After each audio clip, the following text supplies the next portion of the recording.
12 and 12:30. So this is a place, the factory is a place that you have to be there at the time they tell you, right?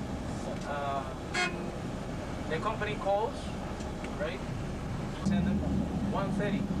That's like it happened today because remember they also have the lunch time, you know. And let me tell you, you know, sometimes we feel, you don't feel it, but we feel like we bring you.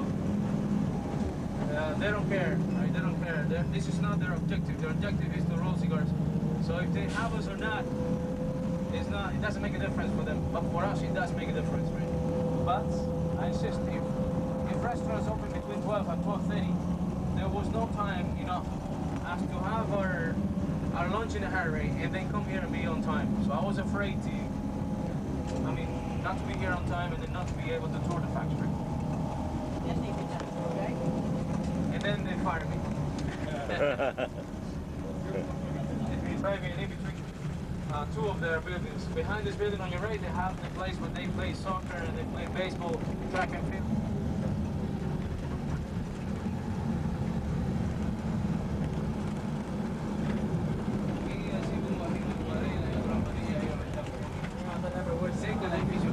The main entrance on your left. This stairway is famous because of the fights against different dictatorships, you know, by the students, university students. In Hilton, a construction from 1958, which used to be the third tallest construction in the world outside Canada and the US in 1958, which was not, which is concrete made, you know, not steel. That's this whole block on your right. Swimming pool on the second floor, main entrance here on your right. Still a hotel now.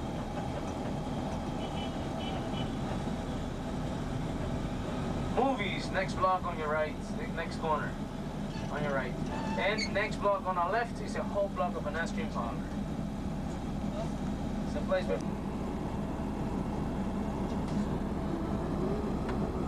the restaurant where we're going to have our lunch has a very peculiar name.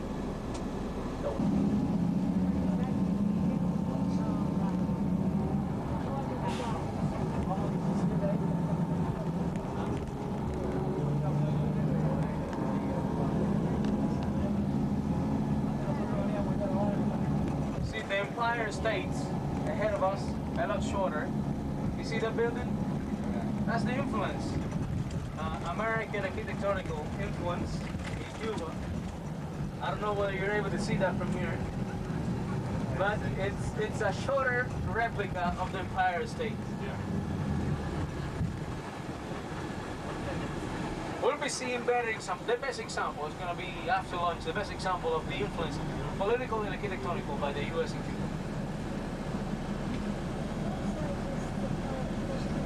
Now, after all of these years have passed by, and the 9/11 attacks, you know, are far in distance in time from Cuba, and in 2009, Cubans start talking about it.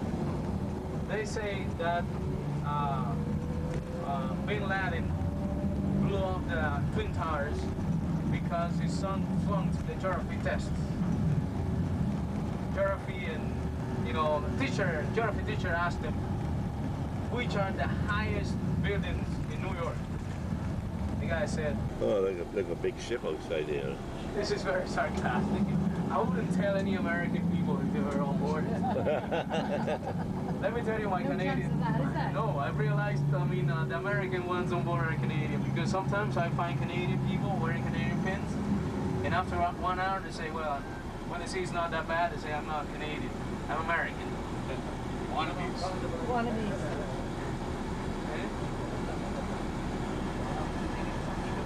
Okay, this is our restaurant.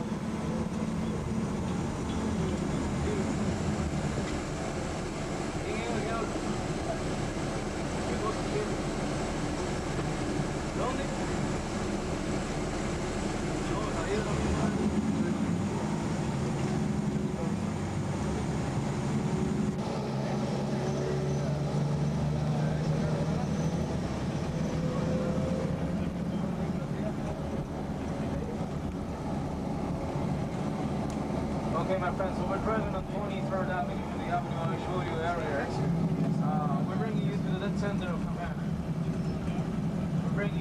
cemetery. Right? They also call it a place everybody's going to get in. Right?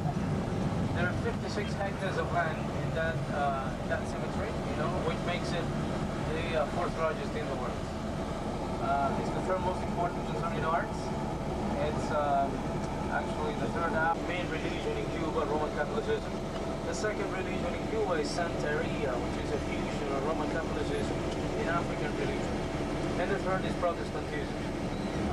About 40% of the population is Protestant and growing. I would say the most dynamic religion in the country. More than 97% of Cubans practice one of these three religions.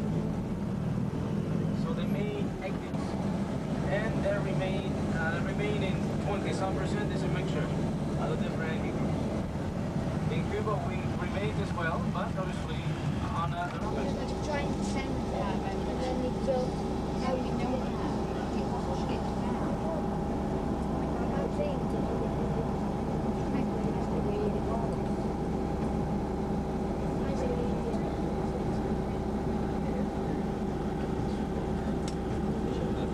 Okay, my friends, so on both our sites, you can see all the monuments and sculptures, you know.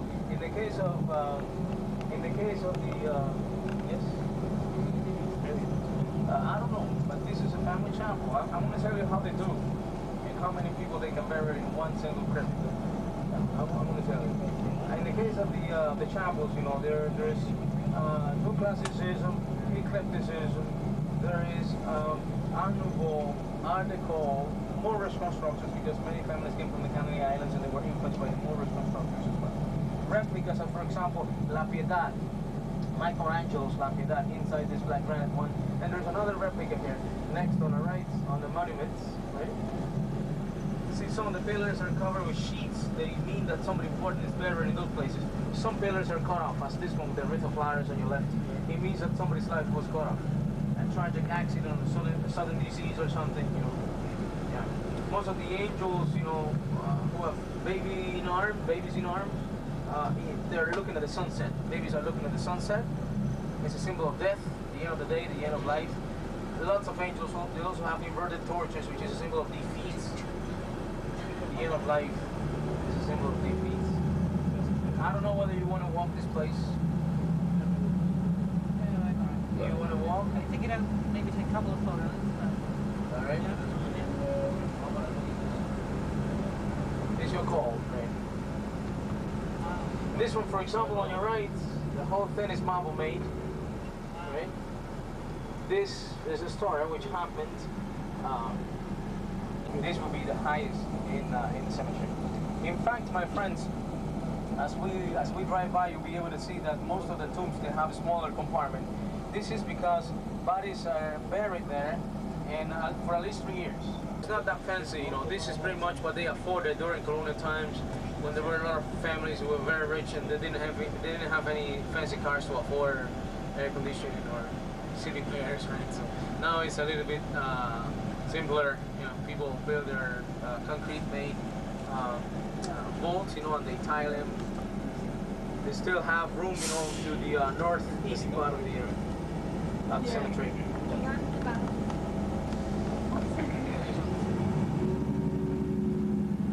You see the dome here in front of us?